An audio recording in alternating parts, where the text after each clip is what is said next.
Maithili express की शानदार प्रस्तुति।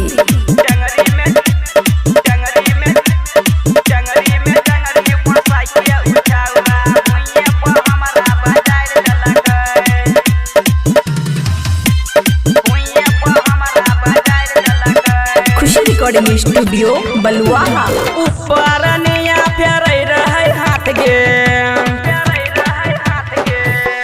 ऊपर नैया फेरै रहै हाथ गे, बीच में जाके फंसाई देलकै टंगरी में। हे सखी सुन हमर बात नैया न बैठ ने। टंगरी फंसाई के उछौरा भुइया पर हमरा बजाय देलकै। टंगरी फंसाई के उछौरा भुइया पर हमरा बजाय देलकै। टंगरी फंसाई के DJ good Madhubani, DJ good Madhubani. टंगरी फंसाई के उछौरा भुइया पर हमरा बजाय देलकै। चुम्मा चाटी करके मन ललको बोल गे, बेलो बर्दाश्त नहीं सारी दलको खोल गे।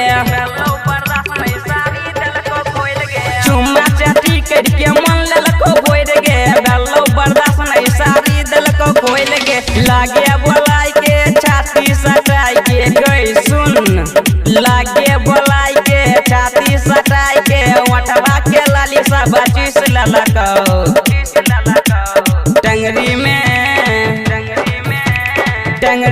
टंगरी फंसाई के उछौरा भुइया पर हमरा बजाय देलकौ। टंगरी फंसाई के उछौरा भुइया पर हमरा बजाय देलकौ।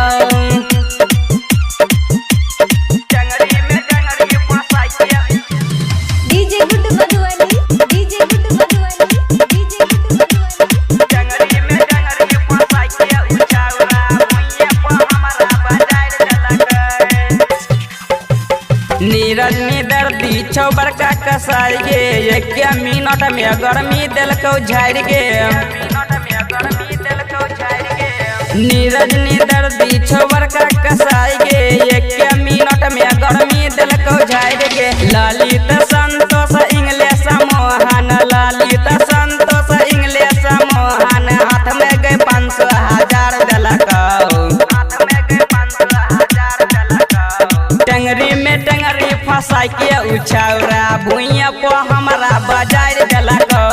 टंगरी फंसाई के उछौरा भुइया पर हमरा बजाय देलकौ। खुशी रिकॉर्डिंग स्टूडियो बलुआहा।